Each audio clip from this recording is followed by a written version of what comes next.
Hi viewers, ఈ వీడియోలో అయితే నేను చిక్కుడుగాయ ఫ్రై టేస్టీగా ఎలా తయారు చేసుకోవాలో మీకు చూపిస్తాను. ముందుగా చిక్కుడుగాయలని ఒలిచి కడిగేసి కుక్కర్లోకి తీసుకొని తగినంత ఉప్పు వేసుకోవాలి. కుక్కర్లోకి తగినన్ని నీళ్లు పోసి 5 విజిల్లు అయితే ఉడికించుకోవాలి. గింజలు ఎంత సాఫ్ట్గా ఉడికితే చిక్కుడుగాయ ఫ్రై అంత బాగుంటుంది. ఇక్కడైతే నేను ఉడికిచ్చేసుకున్నాను. ఆ తర్వాత ఒక 5-6 వెల్లుల్లిని బాగా దంచి పెట్టుకోండి. వడియం ఉంటే తీసుకోండి, లేదంటే మీ దగ్గర లేకపోతే ఆవాలు జీలకర్ర కూడా వేసుకోవచ్చు. ఇదైతే పల్లీల పౌడర్, పల్లీల్ని బాగా వేయించుకొని దాన్ని పౌడర్ చేసి పెట్టుకున్నాను అనమాట. అందులోనే మీరు ఎండుమిర్చిని కూడా వేయించుకొని పౌడర్ చేసి పెట్టుకోవచ్చు.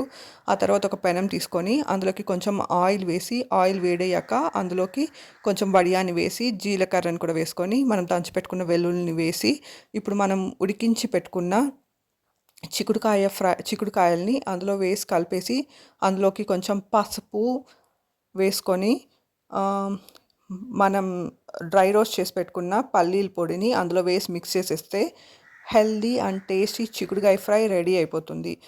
చిక్కుడుకాయ ఫ్రై టేస్టీగా రావాలంటే మీరు గింజలు బాగా ఉడికేలాగా ఉడికించుకోవాలి.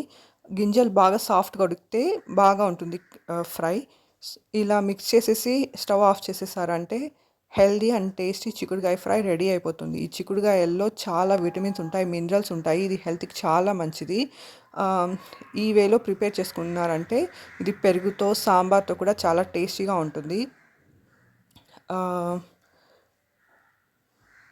ఏ కూరగాయలైనా బాగా వాడిపోయాక చేసే బదులు ఫ్రెష్గా చేసి తిన్నారంటే టేస్టీగాను ఉంటుంది, ప్లస్ మీకు హెల్దీ కూడా. ఇలాంటి కర్రీస్ చాలా హెల్దీ. బయట జంక్ తినడం బదులు ఇలాంటి హెల్దీ రెసిపీస్ చేసుకొని తిన్నారంటే హెల్త్తో పాటు టేస్ట్ ఉంటుంది, మీ హెల్త్ కూడా చాలా బాగుంటుంది. Thank you for watching my video. ఇలాంటి రెసిపీస్ని చపాతీతో పాటు ఇలాంటి 2 కర్రీస్ ఇలా చేసి ఇచ్చారంటే పిల్లలు కూడా ఎంజాయ్ చేస్తూ తింటారు. Thank you for watching my video.